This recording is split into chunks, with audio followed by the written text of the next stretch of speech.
ಇವತ್ತು ಸಾರಿಗೆ ಸಂಸ್ಥೆಗಳ ನೌಕರರ ವೇತನ ವಿಚಾರ ಮತ್ತು 38 ತಿಂಗಳ ಹಿಂಬಾಕಿ, ಮುಷ್ಕರದ ಸಮಯದಲ್ಲಿ ವಜಾಗೊಂಡ ನೌಕರರ ವಿಚಾರ ಮತ್ತು ಇತರ ವಿಚಾರಗಳ ಬಗ್ಗೆ ಸನ್ಮಾನ್ಯ ಶ್ರೀ ಸಿದ್ದರಾಮಯ್ಯ ಅವರು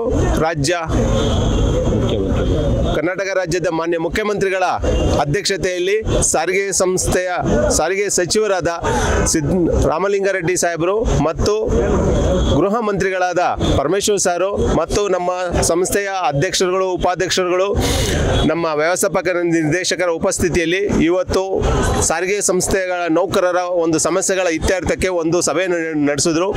ನಿಜವಾಗ್ಲೂ ಈ ಸಭೆ ತುಂಬ ನಮಗೆ ತೃಪ್ತಿಯನ್ನು ತಂದಿದೆ. ಸನ್ಮಾನ್ಯ ಮುಖ್ಯಮಂತ್ರಿಗಳು ನಮ್ಮ ಎಲ್ಲ ಕಷ್ಟ ನಷ್ಟಗಳನ್ನು, ನಾವು ಏನು ಒದಗಿಸಿದ್ವಿ ದಾಖಲೆಗಳನ್ನು, ಅಂಕಿಅಂಶಗಳನ್ನು ಗಮನವಿಟ್ಟು ಕೇಳಿದ್ದಾರೆ ಮತ್ತು ಪ್ರಣಾಳಿಕೆ ವಿಚಾರವಾಗಿ ತಾವು ಕೊಟ್ಟಿರುವ ಭರವಸೆಯನ್ನೇ ಮಗದೊಮ್ಮೆ ಅವರು ಮೆಲುಕಾಕುತ್ತಾ ಸಾರಿಗೆ ನೌಕರರ ಕಷ್ಟಗಳನ್ನು ಅರ್ಥ ಮಾಡಿಕೊಂಡು, ಅರ್ಥೈಸಿಕೊಂಡು ನಮ್ಮ ಸಮಸ್ಯೆಗಳ ಬಗೆಹರಿಸುವ ಬಗ್ಗೆ ಮಾತಾಡಿದ್ದಾರೆ. ಸೊ ನಮಗೆ ಈ ಸಭೆ ತೃಪ್ತಿ ತಂದಿದೆ. ಸೊ ಇವತ್ತು ಯಾವುದೇ ಒಂದು ನಿರ್ಧಾರ ಆಗಿಲ್ಲ. ಈಗ ಜಂಟಿ ಕ್ರಿಯಾ ಸಮಿತಿಯವರು ಇರ್ಬೋದು, ನಾವು ಒಕ್ಕೂಟದವರು ಇರ್ಬೋದು, ಮತ್ತು ನಮ್ಮ ವಿಜಯ್ ಕುಮಾರ್ ಸರ್ ನಮ್ಮ ಜೊತೆಲಿದ್ದರು, ಅವರು ಸರಿ, ನಾವೆಲ್ಲ ಪ್ರೆಸೆಂಟೇಷನ್ನ ಎಲ್ಲನೂ ಆಗು ಹೋಗುಗಳನ್ನ ತಿಳ್ಕೊಂಡವ್ರೆ.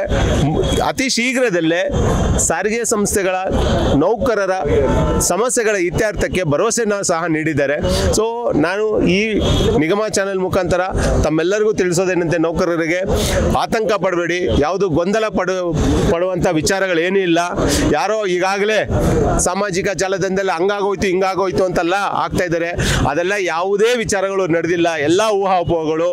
ನಾವು ಏನು ನಮ್ಮ ಗೌರವಾಧ್ಯಕ್ಷರು ರಾಧಾಕೃಷ್ಣ ಸಾರು, ಶಿವಶಂಕರ್ ಸಾರು, ಮತ್ತು ನಾಗರಾಜ್ ಸಾರು, ಬೋರ್ಶೆಟ್ರು, ಜೀವನ್ ಮಾಟಿ ಸಾರು, ನಮ್ಮ ಸುಲೋಚನಾ ಮೇಡಮ್, ಬ್ಯಾಟರಾಜ್ ಅವರು, ಶಿವಶಂಕರಣ್ಣ, ಶಿವಕುಮಾರಣ್ಣ, ಇವರೆಲ್ಲರೂ ನಾವು ಸಮರ್ಥಕವಾಗಿ ದಾಖಲೆಗಳ ಸಮೇತ ಮಾನ್ಯ ಮುಖ್ಯಮಂತ್ರಿಗಳ ಮುಂದೆ ನಮ್ಮ ಏನು ವಿಚಾರಗಳಿದೆ, ನೌಕರ ವಿಚಾರಗಳು ಎಲ್ಲನೂ ಸಬ್ಮಿಟ್ ಮಾಡಿದ್ದೀವಿ.